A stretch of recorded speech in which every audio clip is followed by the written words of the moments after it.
Respira también muestra los desafíos institucionales del sistema de Sí. salud.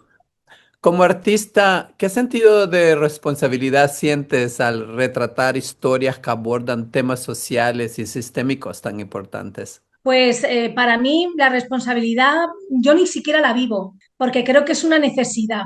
Creo que si sirve para algo las series o el entretenimiento o como lo queramos llamar, ¿no? O el arte, lo que queramos llamar, contar historias sirve para ponernos frente a ellas, ¿no? Para verlas en un espejo. A ti te pueden contar, por ejemplo, lo que está pasando en España con la sanidad, que hemos tenido una sanidad pública bastante buena, con una media bastante alta, que se está privatizando totalmente a saco, ¿no? En la serie contamos muy bien lo que es privatizar un hospital, convertirlo en un negocio o intentar convertirlo en un negocio. Entonces, claro, esto, enseñarlo no es una responsabilidad, es una necesidad. Y además no es lo mismo cuando a ti te cuentan cómo se privatiza un hospital y lo lees en un artículo o lo ves en prensa, que cuando te lo cuentan en una historia, ¿no? Cuando tú lo estás viendo dentro de una ficción, es que llega muchísimo más.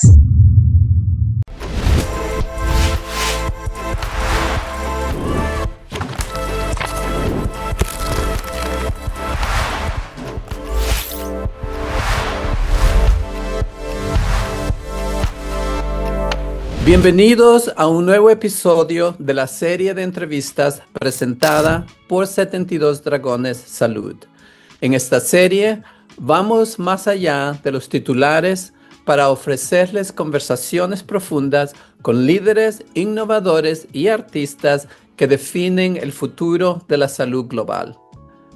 Damos la bienvenida a nuestra invitada de hoy, Ana Rayo, una actriz española cuya trayectoria abarca el teatro, el cine y la televisión, reconocida por su autenticidad y su profundidad emocional.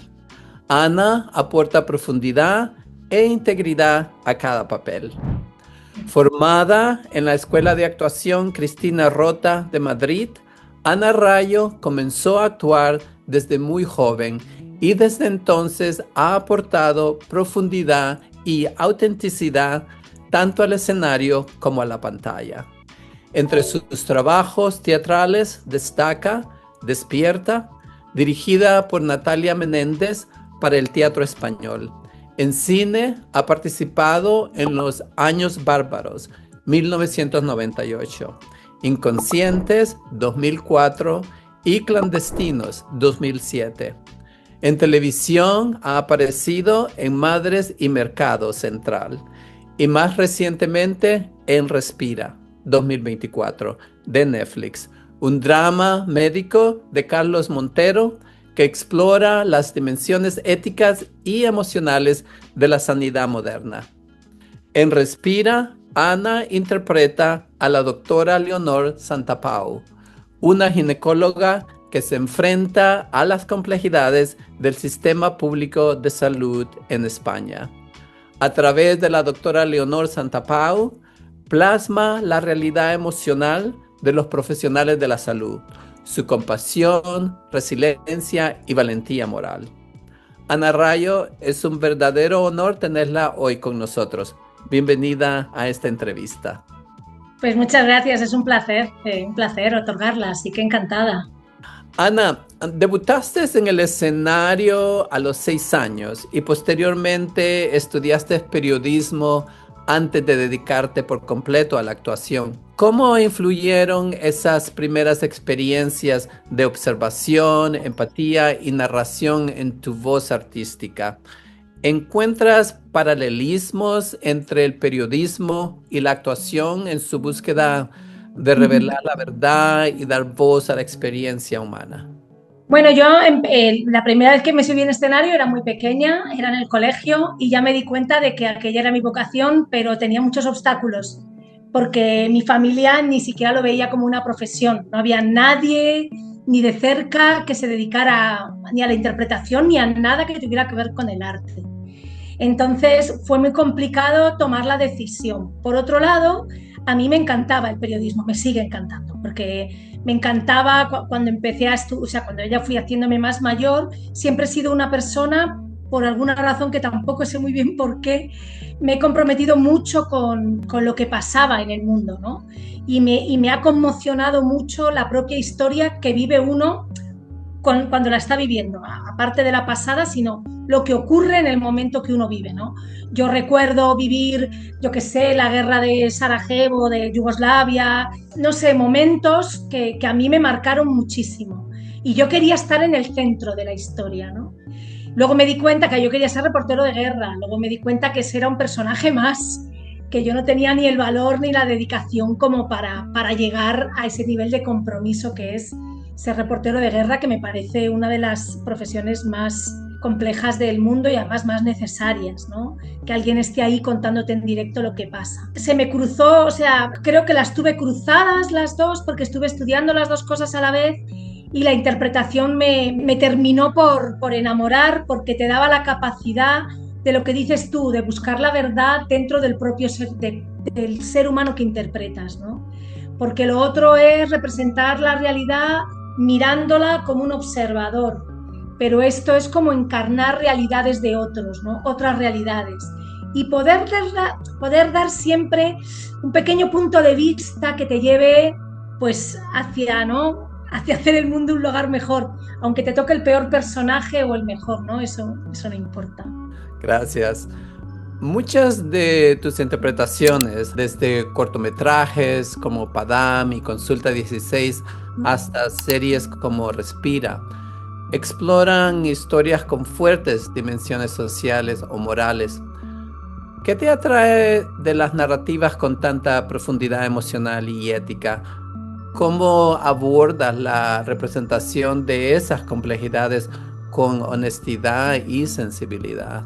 Bueno, a mí me enseñaron a trabajar siempre desde la verdad. Eso por un lado, ¿no? Entonces, no sé, me metan donde me metan, yo soy incapaz de trabajar sin esa hondura o sin ese compromiso brutal con la verdad de ese personaje y de la historia que estamos contando entre todos, sobre todo, ¿no? En la dimensión social me la da esto que te he contado, ¿no? La periodista que tengo dentro. Entonces, a mí cualquier historia que se acerque a lo social, a la gente, a las realidades, pues me interesa mucho más. Que bueno, si mañana me cae fantasía, alegría, pero que, bueno, que también la fantasía es otra forma de abordar los retos sociales desde otro sitio, ¿no? O las dimensiones sociales, pero en las historias muy sociales, cuando puedo elegir, pues sí, prefiero algo que esté pegado a la realidad y sobre todo que entre en un discurso con la realidad, ¿no? Que entre en una discusión con la realidad. Ahora, hablando sobre Respira, Breathless en inglés, interpretar a una ginecóloga exige tanto conocimientos técnicos como una profunda comprensión emocional. ¿Cómo te preparaste para este papel? ¿Trabajaste con médicos o observaste entornos médicos para aportar autenticidad a tu interpretación? Bueno, lo bueno de las mujeres es que ginecólogos vemos, o sea, a los ginecólogos ya los conocemos, ¿no? Luego tengo la madre de uno de mis mejores amigos, es matrona, y también le estuve hablando con ella. Y luego en la serie tenemos médicos que tenemos el asesoramiento, que nos dan cursos antes de la serie de empezar. Y luego, claro, tenemos cada proceso médico, tanto los procesos como las operaciones son ensayadas. Entonces lo que haces es hacerte con la maquinaria pues lo más rápido que puedas para que, sobre todo, que todas las acciones no entorpezcan lo que estás haciendo y que parezcan absolutamente naturales, ¿no? Pues que igual que te haces el café por la mañana, pues coges esto y haces lo otro, ¿no? Porque es algo que haces en tu cotidianidad. Entonces, bueno, también la productora ayuda mucho a que eso funcione porque todas las máquinas que hay en la escenografía son auténticas, funcionan. Entonces, claro, ayuda muchísimo que todo funcione. Yo me recuerdo haciéndole una ecografía a una mujer que estaba embarazada de trillizos y yo estaba viendo sus trillizos. Entonces, claro, no es lo mismo que imaginarte las cosas, ¿no? Si te lo dan hecho, pues es que es más fácil el trabajo, ¿no? Y la dimensión emocional desde el principio querían un personaje, esto me lo dijeron desde el principio, que a mí me pareció maravilloso, que era una mujer muy dura en lo personal, pero muy empática en lo profesional, ¿no? Ella es una mujer con unas convicciones feministas muy potentes y está en primera línea trabajando pues, con las violadas o con las embarazadas o con, ¿no? En primera línea trabajando con las mujeres para que éstas se sientan mejor, ¿no? En procesos que normalmente las mujeres no se suelen sentir cómodas ni bien, ¿no? Entonces, para ella es esencial que cualquiera que llegue a sus manos se sienta en casa, ¿no? Que se sienta cómoda y, y crear esa confianza, ¿no? Esto fue también una propuesta desde el propio guión del personaje, ¿no? Respira también muestra los desafíos institucionales del sistema de Sí. salud. Como artista, ¿qué sentido de responsabilidad sientes al retratar historias que abordan temas sociales y sistémicos tan importantes? Pues para mí la responsabilidad yo ni siquiera la vivo, porque creo que es una necesidad. Creo que si sirve para algo las series o el entretenimiento o como lo queramos llamar, ¿no? O el arte, lo que queramos llamar, contar historias sirve para ponernos frente a ellas, ¿no? Para verlas en un espejo. A ti te pueden contar, por ejemplo, lo que está pasando en España con la sanidad, que hemos tenido una sanidad pública bastante buena, con una media bastante alta, que se está privatizando totalmente a saco, ¿no? En la serie contamos muy bien lo que es privatizar un hospital, convertirlo en un negocio o intentar convertirlo en un negocio. Entonces, claro, esto, enseñarlo no es una responsabilidad, es una necesidad. Y además no es lo mismo cuando a ti te cuentan cómo se privatiza un hospital y lo lees en un artículo, lo ves en prensa, que cuando te lo cuentan en una historia, ¿no? Cuando tú lo estás viendo dentro de una ficción, es que llega muchísimo más. Es algo increíble, pero se entiende. O sea, de hecho, yo llevo hablando, o sea, leyendo sobre la privatización de la sanidad y había cosas que no entendía bien, porque también hay veces que no quieren que nos enteremos bien de las cosas. Y cuando leí los guiones y vi la serie, dije, ostras, es que aquí queda clarísimo lo que pasa cuando se privatiza un hospital, ¿no? Ana, has recibido más de 30 premios internacionales por tus cortometrajes, entre ellos Padam y Consulta 16. Sí. ¿Cómo seleccionas los proyectos que aceptas y qué Ah, criterios te ayudan a decidir si una historia se alinea con tus valores creativos o personales? pues mira, yo soy una actriz que no tengo, o sea, no tengo grandes opciones de elegir, porque no me sale tantísimo trabajo como para elegir, pero sí es verdad que hay muchas cosas a las que puedo decir que no porque estoy trabajando, ¿no? Entonces, intento que tenga una calidad, porque los valores los llevo conmigo, entonces se los doy a mis personajes o porque no los tienen y lo enseño desde ahí, que no tienen esos valores, o porque sí los tienen y entonces los encarno, ¿no?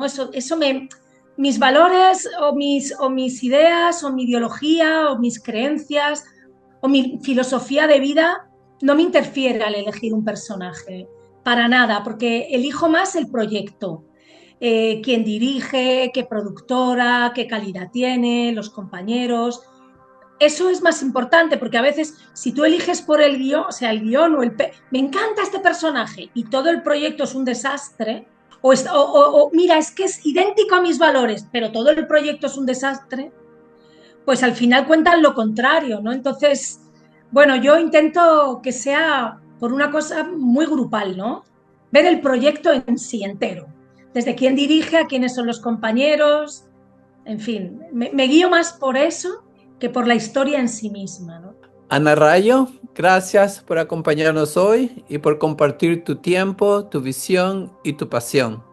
Tus reflexiones sobre el arte, la empatía y la humanidad resaltan de manera maravillosa el poder de la narración para inspirar comprensión y conexión.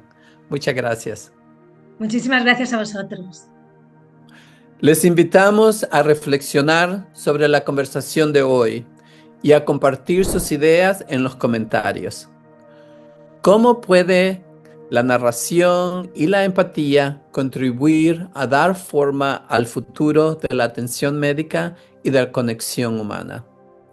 Esperamos que esta conversación con Ana Rayo les haya brindado nuevas perspectivas sobre cómo el arte puede despertar la empatía, fomentar el diálogo y visualizar las realidades cotidianas del cuidado de la salud. Si disfrutaron de este episodio, no olviden suscribirse para tener acceso a más conversaciones con voces que están transformando la intersección entre el arte, la salud y la sociedad. Manténganse inspirados, participen activamente y sigan creyendo en el poder de las historias para conectarnos a todos.